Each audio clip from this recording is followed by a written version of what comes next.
Diwata, pwede Diwata isang katanungan lang. Ay, wala mo lang tanong-tanong. Wala muna, busy-busy si Diwata. Bawal mo na interview kasi mainit ako ngayon. Ay, bakit ito?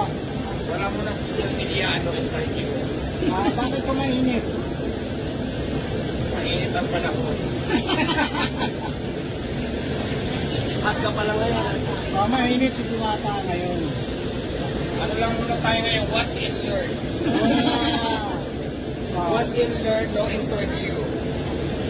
Diwata, tatanong lang sana namin kung gaano na kayaman si Diwata kasi lalaki ng alahas niya. Wala akong hindi ako mayaman at saka hindi ito alahas. Mga pigil sa panguntalan ko sa kulang. Ay, Tao ko sa namin. Ayan. Alam ka. Ayan, okay. Para po sa nakakaalam dyan, hindi po ito alahas sa suot ko ha. Pangunta sa kulang, panungkol sa Bisaya.